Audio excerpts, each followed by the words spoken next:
안녕하세요. 전 올해 38살 남자입니다. 저는 최근에 모든 소송들이 다 끝났어요. 전 사실 행복한 결혼 생활을 하고 있다고 자부하고 있었는데 전부 제 착각이더라고요. 제가 이혼을 할 거라고는 꿈에도 몰랐었죠. 지금부터 제게 벌어졌던 기막힌 이야기를 한번 풀어보려고 합니다. 저는 아내보다 4살이 더 많습니다. 흔히 궁합도 보지 않는 4살 차이라고 하죠.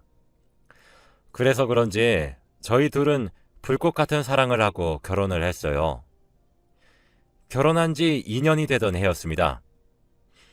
저희는 2년 동안 아이를 가지려고 매번 노력했는데 잘 되지 않더라고요. 그래서 아내가 일을 그만두고 저희는 임신 준비를 하기로 했어요. 아무래도 아내는 사무직에서 계약직으로 종사하고 저는 대기업에서 일을 하고 있어서 월급도 제가 훨씬 많이 받고 제 외벌이로 충분하다는 이유 때문이었죠. 아내도 동의했고 저희는 결혼한 지 3년으로 접어들어갈 때쯤 아내는 퇴사했습니다. 그런데 항상 일을 하던 사람이 갑자기 전업주부로 전향을 하니 아내가 너무 많이 힘들어 하더라고요. 항상 밝고 에너지가 넘쳐나던 사람이었는데 점차 우울해져 갔죠. 아무래도 제가 있는 지역에 저만 믿고 혼자 왔기 때문에 주위에 아내의 친구들이나 친한 지인들이 없어서 더욱 우울해하는 것 같았습니다. 저는 그런 아내에게 그래도 오랜만에 일도 안 하고 편하게 있을 수 있는 기회 아니냐며 취미 생활이라도 찾아보라고 권유했어요. 뭘 해야 할지 모르겠다는 아내에게 동호회에 가입해서 사람들도 만나는 건 어떻겠냐고 제안했죠. 아내는 알겠다고 하더라고요. 점점 권태로운 나날들만 지속돼서 우울했던 아내는 제 권유에 의해 동호회에 가입하게 되었고 그 이후에 아내가 다시 밝고 활기찬 사람으로 돌아왔습니다. 그렇게 1년이 지나갔죠. 1년이 지나도록 저희 부부에게 아이 소식이 들려오지 않았어요. 그리고 아내도 점점 밖으로 나돌기 시작했죠. 동호회도 가입했다 탈퇴했다를 반복했어요. 저는 중간중간 도가 지나친 것은 아니냐고 말을 했었지만 아내는 그때마다 애교도 부리고 지금 아니면 육아에도 지쳐 살 텐데 언제 이런 자유를 누려보겠냐며 우는 소리를 했어요.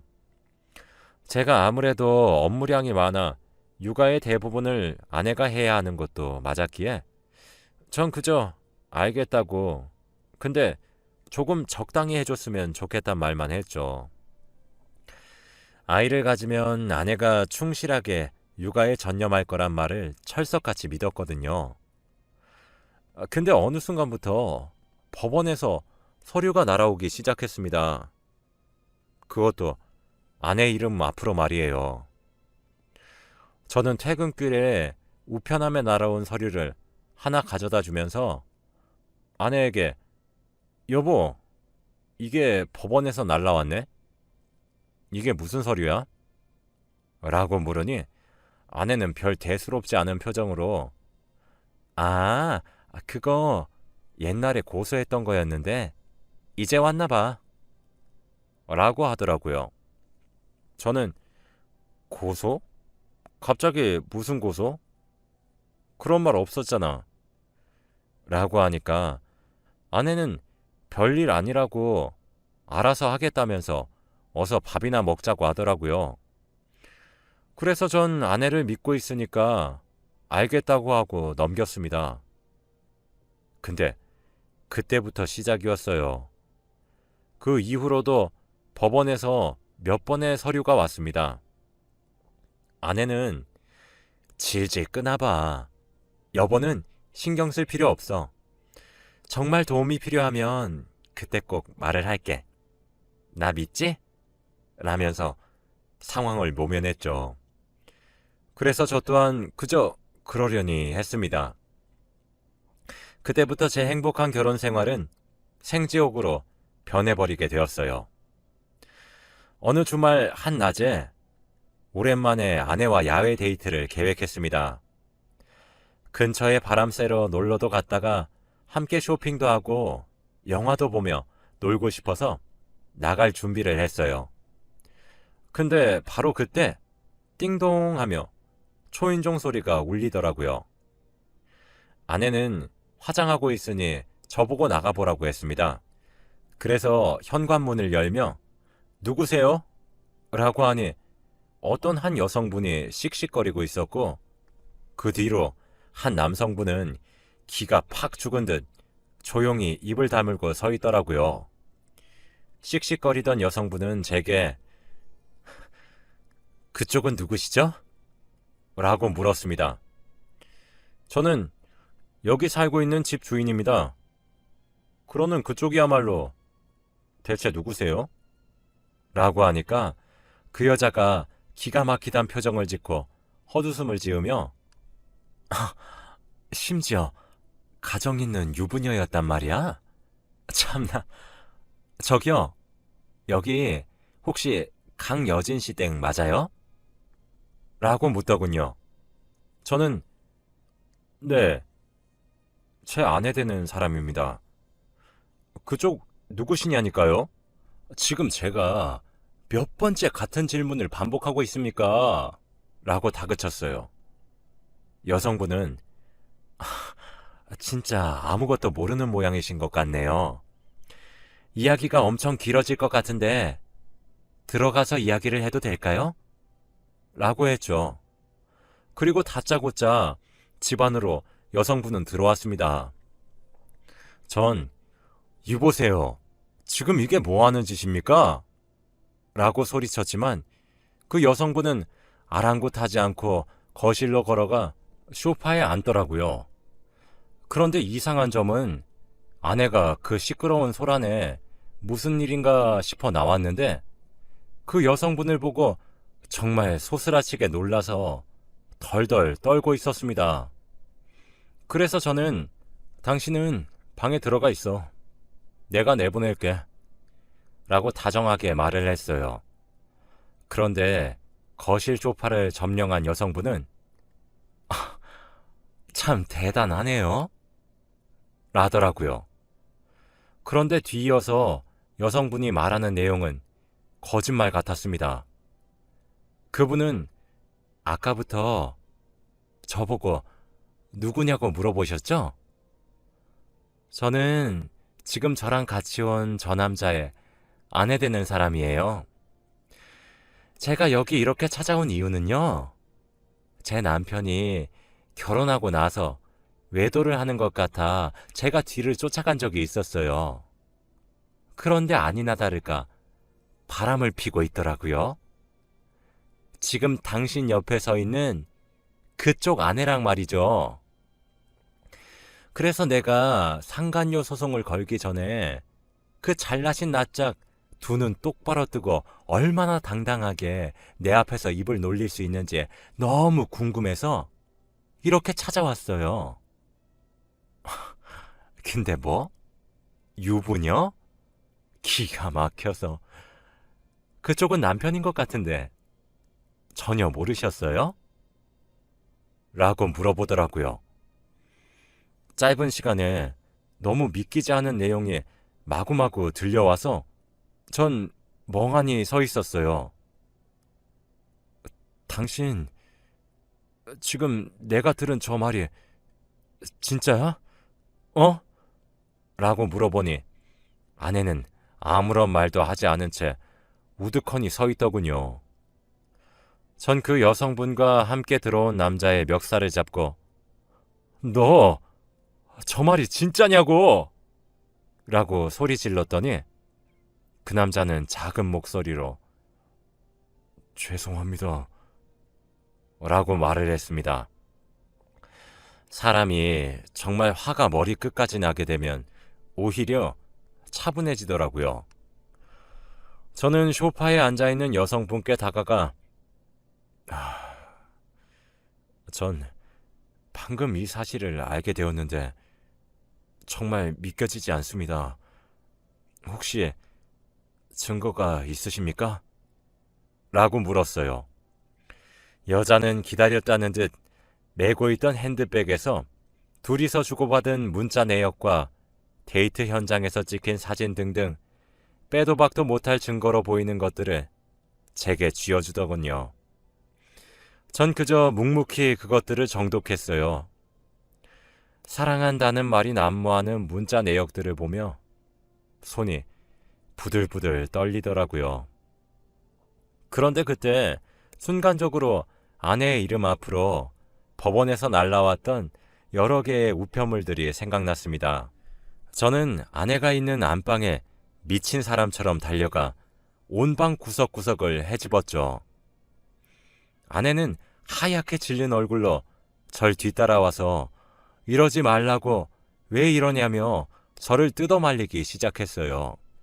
저는 그런 아내의 뺨을 내려치고 입 다물고 구석에 가만히 있어. 지금 진짜 머리가 터질 것 같으니까 라고 소리를 질렀어요. 한참을 뒤졌을까 거실 소파에 앉아있던 여성분도 궁금했던 건지 제 안방 문 앞에서 저를 빤히 쳐다보더라고요. 아내 앞으로 왔던 서류들은 옷장 깊숙한 곳에 있는 아내의 가방 안에서 전부 발견되었습니다. 저는 덜덜 떨리는 손으로 그 서류들을 하나씩 열어서 소리내어 읽었어요. 김미희, 이현주, 정다정. 당신 입으로 말해. 지금 당신을 상간녀로 고소한 상대방들이 왜 이름이 다 틀려? 라고 소리쳤죠. 아내는 저에게 뺨을 맞아 바닥에 엎어진 자세 그대로 눈물만 뚝뚝 흘렸고 여성분은 미친 거 아니야? 라는 말을 했습니다. 전 뭔가 뚝 하고 끊어지는 듯한 기분이었어요. 정신을 차려보니 여성분과 그 남편으로 보이는 놈이 절 뜯어말리고 있더라고요. 진정하라고 소리치는 여성분의 말을 듣는 순간 모든 것이 무너져 내리는 기분이었습니다. 일단 그 여성분의 연락처를 받아 적은 후 그 부부를 돌려보냈어요. 집에는 정막만 흘렀죠. 전 침대에 걸터앉아 바닥에 주저앉은 아내를 보고 전부 다 설명하라고 말을 했어요. 알고 보니 제가 동호회를 권유했던 일이 화근이 되었더라고요. 원래는 직장 생활에도 지쳤던 시기였기 때문에 집에서 제 내조를 잘 하려고 결심했고 아이를 가질 준비를 하려고 퇴직을 한 건 맞았다고 해요. 그런데 너무 집에만 있다 보니 우울증이 찾아와서 제 말대로 동호회에 가입해 사람들을 만나기 시작했다고 해요. 처음 가입했던 동호회는 사진 동호회였어요. 그런데 그 동호회에서 가정이 있는 남자로 보이는 회원이 자기에게 대시를 했었대요. 죄를 짓는 듯한 기분이 들어 수차례 거부했지만 동호회 회식 때 과음했던 날 넘지 말아야 할 선을 넘게 되었다네요. 마침 그날은 제가 출장을 가 있었던 날이라 저는 꿈에도 몰랐었던 거였고 아내도 양심에 찔려서 바로 동호회를 탈퇴했지만 그 이후로도 그 회원으로부터 지속적인 만남을 요구하는 문자들을 받았대요. 그래서 정말 단호히 거절하려고 만났는데 막상 또 직접 만나보니 젠틀한 남자로 보였고 매력적인 사람이라서 가벼운 유흥거리로 계속해서 만나왔다고 하더라고요. 꼬리가 길면 밟힌다고 남자 쪽 아내에게 걸려서 상간녀 소송을 당했는데 위자료도 남자 쪽에서 부담해줬다고 했어요. 저는 더 이상 아내의 입으로 직접 들으면 제가 이성을 놓칠 것 같다는 확신이 들었죠. 전 가볍게 휴대폰과 지갑만 챙기고 집을 나왔습니다. 찬바람을 쐬며 머리를 식혔어요. 그러다 문득 그런 생각이 들더라고요.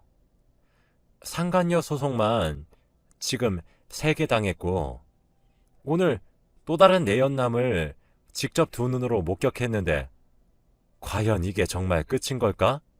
하는 물음이 떠올랐어요. 본능적으로 더하면 더했지 여기서 끝이 아닐 거란 확신이 들었죠. 그 주말은 찜질방에서 잠을 자고 다음날 연차를 쓴 다음 불륜의 증거들을 전문적으로 확보해준다는 업체에 찾아가 상담을 했습니다. 매일 하는 일인데도 불구하고 제 이야기를 듣자 상담하시는 분도 혀를 내두르더군요. 입안이 바짝 마르더라고요. 그렇게 의뢰를 하고 전 제 집으로 들어갔습니다. 아내는 잠 한숨 자지 못한 얼굴로 제게 다가와 왜 이제 왔냐고 울먹거렸습니다. 저는 제 팔을 붙잡아오는 아내의 손을 뿌리친 채로 안방에 들어가 짐을 싸기 시작했어요. 아내와 한 공간에 있고 싶지 않았거든요. 아내는 그런 저를 말리려고 했지만 제가 한번 노려보자 그저 옆에서 발만 동동 굴렀죠. 그렇게 전 집을 나와 친구네 집에서 숙식을 해결하기 시작했어요. 2주 정도 흐르니까 업체로부터 연락이 오더라고요. 수집한 증거를 퀵으로 보내준다고 했습니다. 근데 받아보니 진짜 상상을 초월하더라고요. 카드 내역, 계좌 내역 등등 상간녀 소송을 당한 3명과 절 찾아온 여성분의 남자, 유부남을 4명 만나고 있었고 그 외에도 미혼인 사람들을 4명 더 만나고 있었어요. 아무래도 어떻게 그런 정보들을 알 수 있게 된 건지는 자세히 말을 하기 어려울 것 같네요. 아무튼 사람을 만나는 것도 한두 명이 아닌데 저기다 쓸 돈은 어디서 났나 싶어 계좌 내역을 봤더니 유부남인 상간남들로부터 용돈을 받아 그걸로 미혼이고 어린 상간남들에게 선물도 하며 진짜 남자에 미쳐서 살았더라고요. 전 제가 출근할 때 일찍 일어나 밥을 차려주고 제가 퇴근할 때 항상 아내가 집에 있다고 알고 있어서 정말 꿈에도 몰랐습니다. 너무 어이가 없더군요. 저는 아내에게 전화를 걸었어요. 정말 진심으로 뉘우치고 반성하며 제게 용서를 구하는 것이라면 전 아내를 너무 사랑했기에 어쩌면 용서를 했을지도 몰라요. 전화를 받은 아내에게 저는 당신 상간녀 소송당한 3명의 남자랑 그때 우리 집에 찾아왔던 남자 말고 더 없어? 진짜 마지막 기회니까 솔직히 말해. 라고 차분하게 모른 척 이야기를 하자 아내는 덜덜 떨리는 목소리로 정말 그게 다야. 진짜 더 이상 없어. 정말 미안해, 여보. 라고 하더라고요. 정말 기가 막혔죠. 수많은 양의 증거들이 제 눈앞에 있고 제 손 안에 두툼하게 쥐어져 있는데 끝까지 거짓말만 늘어놓는 아내의 모습에 전 정말 마지막까지 남았던 한 줌 같은 희망이 산산이 부서졌습니다. 그래? 라는 제 대답에 아내는 우리 만나서 이야기하면 안 될까? 여보, 이렇게 집에 나만 혼자 남겨두지 말아줘. 응? 이라고 애원하더라고요. 저는 아무런 말도 없이 전화를 끊고 이혼 소송을 준비하기로 결심을 했습니다. 먼저 저희 부모님께 말씀을 드렸어요. 사실 전부를 말씀드린 것도 아닙니다. 아내가 외도했다는 사실만 말씀드려도 부모님이 뒷목을 잡고 쓰러질 것만 같아 이혼하게 되었다고만 이야기를 드렸죠. 만나서 이야기하자시는 부모님의 말씀을 뒤로한 채 전 처가댁에도 전화를 걸었습니다. 맞아주시는 장모님과 장인어른께는 정말 죄송하지만 이혼 소송 들어갈 것 같은데 저희 쪽으로 올라오셔서 딸을 데려가 주셨으면 한다는 말을 했죠. 장인어른은 이서방, 왜 그래? 갑자기 이혼이라니? 이혼이라니? 그게 대체 무슨 말이야? 라며 소리를 치셨죠. 저는 여진이가 상간녀 소송 당했습니다. 장인어른, 저도 안 믿겼는데 여진이한테 물어보니까 본인도 본인 입으로 맞다고 인정했고, 전 그런 여진이랑 더 이상 같이 살아갈 수가 없어요. 조만간 이혼 소송을 시작할 것 같아 연락을 드리게 되었습니다. 라고 말을 했어요. 자기 딸이 그럴 리가 없다고, 뭔가 착오가 있었던 것이 분명하다는 장인어른께 저는 제가 모은 증거 자료들을 보내드릴 수 있습니다. 장인어른, 여진이가 정말 홧김에 단순 외도를 한 거였다면 한 번 정도는 저도 용서했을지 몰라요. 근데요, 여진이가 상간녀로 소송을 총 3번을 당했어요. 네? 3명의 유부남과 외도를 했고요. 또 다른 유부남 1명도 상간녀 소송을 준비하고 있다고요. 제가 그래서 증거를 모아보겠다고 한번 모아봤더니 여진이가 외도를 한 남자가 대체 몇 명인 줄 아세요? 총 8명입니다. 8명. 자세한 건 여진이에게 직접 물어보시고 답 들으세요. 제 입엔 차마 담기도 힘드네요. 라고 말한 뒤 전화를 끊었습니다. 그리고 몇 주 뒤 저는 예고했던 대로 이혼 소송을 시작했어요. 변호사에게 증거들을 보여주니 자기가 여러 외도 관련 이혼 소송을 맡아보았지만 이렇게 혀를 내두를 정도는 처음이라고 하셨어요. 지금 가져온 자료들로 충분히 승소하실 수 있다고 말하면서요. 저는 거기에 그치지 않고 아내가 만난 상간남 8명 전부에게 상간남 소송 또한 같이 진행하기로 했습니다.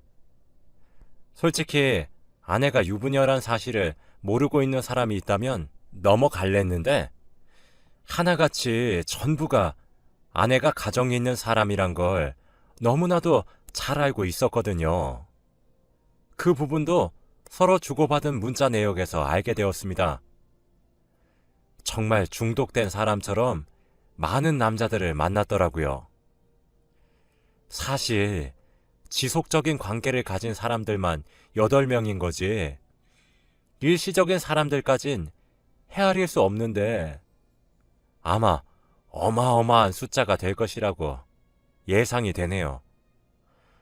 제가 준비한 증거들은 너무나 명백했고 그 외로도 변호사님이 따로 준비해 주신 자료들도 아내를 유책 배우자로 가리켰고 혼인 파탄의 이유 또한 아내의 불륜을 가리켰죠.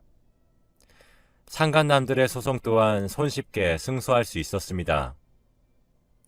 전 제 아내와 총 8명의 상간남들에게 위자료로만 약 2억 정도를 받았어요. 그 후로 알게 된 이야기지만 아내는 관계 중독으로 정신과에 다니고 있다고 하더라고요.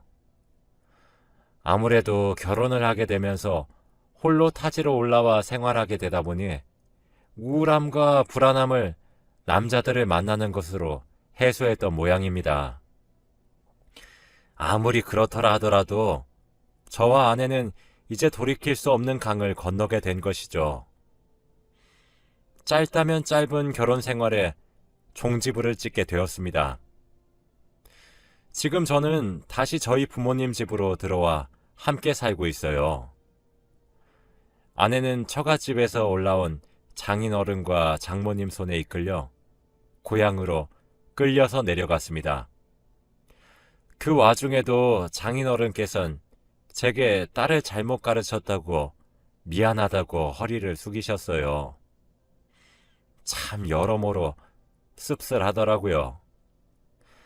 아내는 제발 날 버리지 마 따위의 연락들이 주기적으로 오고 있는 상태지만 저는 모든 연락들을 그저 무시하고 있어요. 더 이상 얽히고 싶지 않은 마음도 참 큽니다. 저도 아마 한동안은 아내와의 결혼 생활 그리고 이혼이 트라우마로 남아 절 괴롭힐 것 같지만 시간이 지나면 점차 극복할 수 있을 거라 믿어요. 여러분의 가정은 항상 평안하시길 바라는 마음으로 이만 글을 마칩니다. 제 글을 읽어주셔서 정말 감사드리고 모두 제가 스스로 극복해서 이겨낼 수 있길 바라주세요. 행복한 하루 보내시길 바랍니다.